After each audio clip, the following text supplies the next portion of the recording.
Have you ever felt the ground beneath you crumble?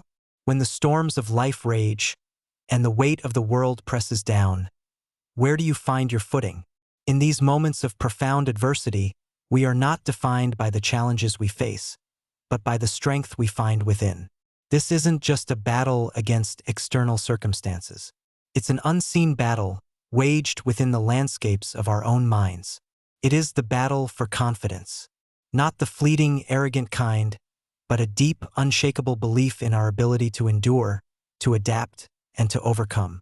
This is the confidence that turns trials into triumphs and transforms us from the inside out. So, how do we build this fortress of the self? It rests on three ancient and powerful pillars: the power of perception, the discipline of action, and the grace of surrender. The ancient Stoic philosophers taught a revolutionary idea. It is not events that disturb us, but our judgment about them. The Greek philosopher Epictetus said it best: people are not disturbed by things, but by the views they take of them. Think about that. The event itself is neutral. The job loss, the rejection, the failure, these are simply facts. It is the story we tell ourselves about these facts that gives them power over us. We tell ourselves, I am a failure, instead of I experienced a setback. Modern psychology confirms this ancient wisdom. Dr. Carol Dweck's research on the growth mindset reveals that individuals who believe their abilities can be developed, a growth mindset, outperform those who believe their abilities are fixed, a fixed mindset.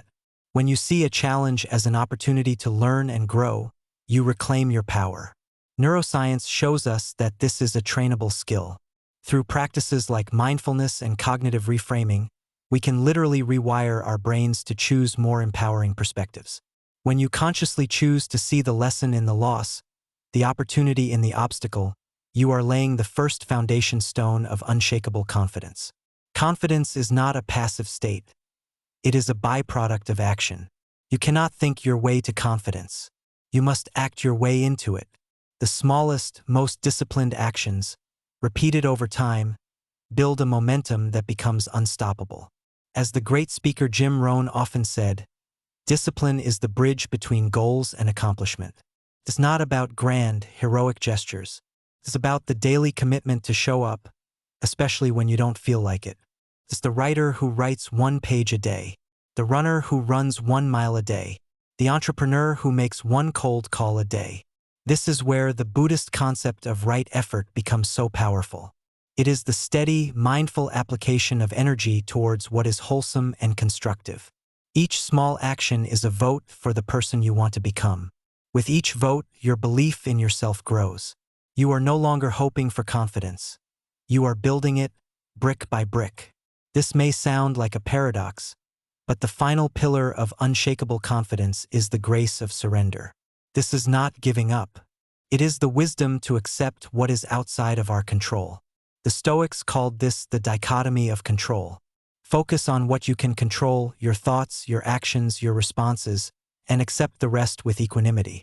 Brené Brown, a modern researcher on vulnerability, speaks of the courage to be imperfect. True confidence is not the absence of fear or doubt. It is the willingness to move forward in spite of them. It is the courage to show up and be seen, even when you cannot control the outcome. This is a profound spiritual truth found across traditions. It is the Christian faith in a higher plan, the Buddhist acceptance of impermanence. When you release the need to control everything, you free up an immense amount of energy. You can then pour that energy into what truly matters: your effort, your attitude, and your growth. This is the ultimate expression of confidence. A deep trust in your ability to handle whatever comes your way. Knowledge is only potential power. Action is where true power is released. Here are 3 practical things you can do, starting today, to build your unshakable confidence. First, practice the 1-sentence reframe. The next time you face a setback, catch the negative story you tell yourself.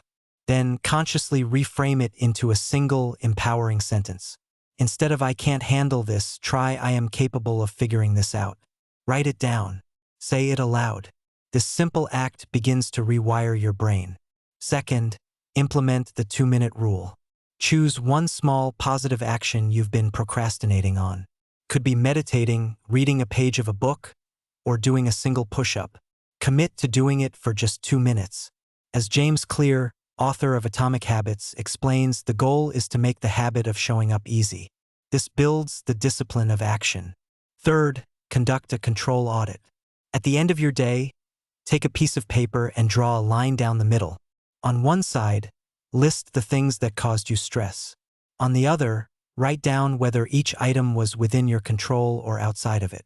This exercise, rooted in Stoic practice, trains you to focus your energy where it matters and to let go of the rest. Building unshakable confidence is not a destination. It is a lifelong journey. It is the path of the warrior, the philosopher, the leader. It is the path of becoming who you were always meant to be. The challenges will come. The storms will rage. But you will have a fortress within you, built on the solid rock of perception, action, and surrender. You will not be unshaken because you are perfect, but because you are resilient. If this message resonated with you, subscribe and join our community of fellow travelers on this path. Share your story in the comments below. What is the one action you will take today to build your confidence? Remember, you are not alone on this journey. Together we rise.